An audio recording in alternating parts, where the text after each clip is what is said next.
최근에 화제가 된 사진들 다들 보셨나요? 한 음식점에서 이렇게 계산대 옆에 팁박스를 두고 그 안에는 1,000원짜리 지폐들이 담겨있는 사진인데요. 국내에서도 상당히 유명한 빵집에서 이렇게 팁박스를 둬 논란이 됐습니다. 이 사진을 본 사람들은 손님과 직원이 만나는 건 계산할 때뿐인데 팁을 줘야 할 정도의 서비스가 있는지 모르겠다라는 반응이 많았죠. 이에 부정적인 여론이 높아지자 해당 빵집은 디스플레이용으로 체인점마다 팁박스를 놓았던 것이라며 오해를 없애기 위해 모두 치웠다고 밝히기도 했습니다. 그뿐만 아니라 서울의 한 술집에서 숟가락을 교체하거나 더 달라고 할 경우에 추가 비용을 받는 것으로 알려져 논란이 되고 있는데요. 한 온라인 커뮤니티에서는 숟가락 교체 비용도 받는 요즘 하플 술집이라는 제목으로 후기가 올라왔습니다. 이 글이 올라온 후 누리꾼들 사이에서는 사실이 맞냐, 관심을 끌기 위해 조작한 건 아니냐 등 의심을 했습니다. 그러나 추가 비용을 받는 것은 사실이었고요. 대다수 누리꾼들은 내 식기를 가져가면 비용을 깎아주냐며 황당하다는 반응입니다. 키오스크나 간단한 주문 계산 정도만 하는 우리나라에서 팁이라니 저는 좀 당황스럽기까지 한데요. 오늘 스토크에서는 최근 국내에서 논란이 되고 있는 팁 문화, 과연 한국에서도 가능할지 그리고 팁을 받는 게 맞을지에 대해서 한번 이야기해 보고자 합니다. 안녕하세요. 저는 김영빈이고 미래의 가난에 대비하는 채널 스토크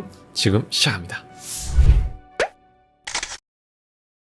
자, 우선 정말 간단하게 팁이 어떻게 생겨났는지 한번 알아볼까요? 사실 팁이 어떻게 처음 생겨나는지에 대한 의견이 나뉘고 그 유래를 정확히 알기는 애매합니다. 한 썰에 의하면 영국의 커피하우스에서 더 빠른 서비스를 원하는 고객이 to ensure promptness, 한국어로는 신속함을 보장한다라고 적혀있는 통에 돈을 넣으면 빨리 커피가 나온다고 하는 것에서 유래했다는 이야기가 있습니다. 그리고 그 to ensure promptness의 줄임말이 팁이 된 거죠. 또 한간에서는 미국에서 남북전쟁이 끝난 뒤 유럽을 여행한 사람들을 중심으로 유럽의 귀족 풍습을 따라하기가 유행이었는데 그중 하나가 바로 팁 문화였다는 이야기도 있습니다. 귀족 문화에서 가진 자가 약자에게 베푸는 호의, 노블리스 오블리주에서 비롯돼 1860년대 미국으로 건너와 본격적으로 자리 잡았다는 주장도 있죠. 그러나 미국에서의 팁은 초기 시작과는 달리 노동 착취의 뜻이 내포되어 버리고 맙니다. 미국의 노예 해방 이후 노예들이 서비스직으로 몰려들었지만 백인 사업자들은 흑인 종업원에게 고정임금을 줄 생각이 없었던 거죠. 그리고 고안한 게 바로 이 팁입니다. 정당한 노동의 대가로 지불해야 할 임금을 고객에게 떠넘긴 것이죠. 또한 종업원들로 하여금 자신이 하기에 따라 대가가 달라진다는 생각을 심기 위한 수단이었습니다. 현재 미국에서는 일반적으로 음식값의 15%에서 20%의 팁을 주고 있습니다. 물론 팁이라는 게 내가 받는 서비스에 대한 보답이기 때문에 그에 비례해 준다곤 하지만 앞서 말한 것처럼 종업원의 임금의 일부이기 때문에 아무리 기분 나쁜 서비스를 받았다고 해서 안 줘서는 안 되고 최소한 10%는 줘야 하는 게 불문율로 되어 있습니다. 일부 대도시 음식점에서는 그리 좋지 못한 서비스를 받고 팁을 10%만 주고 나왔더니 종업원이 따라 나와서 팁이 너무 적다고 항의하거나 발싸움이 나는 건 일상이라고도 하죠. 그리고 최근에 높아진 물가 상승으로 인해 본토인 미국에서도 이 팁에 대해서 많은 피로감을 느끼고 있는 상태죠.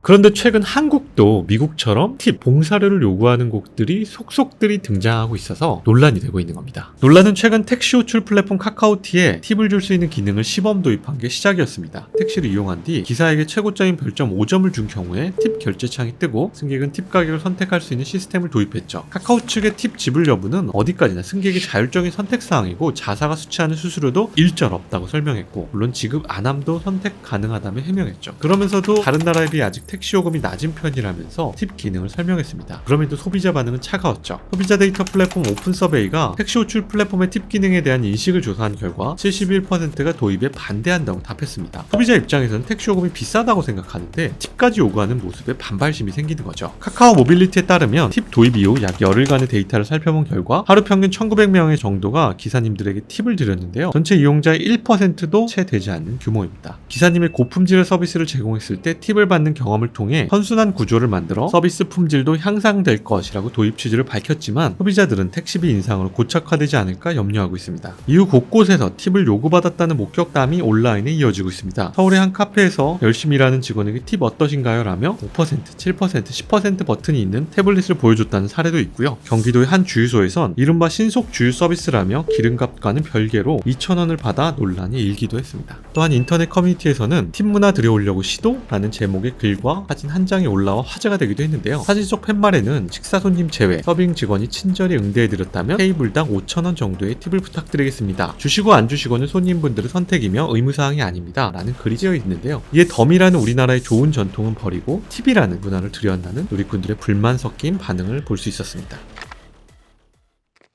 이처럼 우리나라에서도 거부감이 큰 것이 팁이지만 현재 미국 본토에서도 이러한 팁에 대한 거부감이 점점 커지고 있습니다. 최근에 미국의 팁플레이션, 팁 피로감 현상이 바로 그것인데요. 키오스크로 주문을 하고 대면 서비스를 받지 않는데 키오스크 화면에서 팁 결제를 유도하고 스타벅스 같은 프랜차이즈들이 신용카드 팁 결제를 속속 도입했기 때문입니다. 팁 요금도 이전에 비해 많이 인상됐다고 하고요. 키오스크 같은 무인 결제 시스템에서도 팁을 요구하다니 미국 SNS상에서는 팁이 너무 주기 싫다, 이런 불만이 많이 보이는 것도 이해가 됩니다. 그런데 왜 이렇게 팁을 강제로라도 받으려고 할까요? 미국의 현재 최저임금은 시간당 7.25달러, 하나로 약 9,600원 정도입니다. 그런데 팁을 받는 근로자의 최저임금은 그보다 훨씬 낮은 시간당 2.13달러, 약 2,800원에 불과합니다. 인플레이션으로 각종 비용이 뛰는 상황에서 점주들은 임금을 올려줄 여력이 없는 거죠. 그렇게 고용주가 줄 임금 중 상당 부분을 손님들의 팁으로 메워왔던 겁니다. 그리고 그 결과가 무분별한 팁 요구로 이어진 것이죠.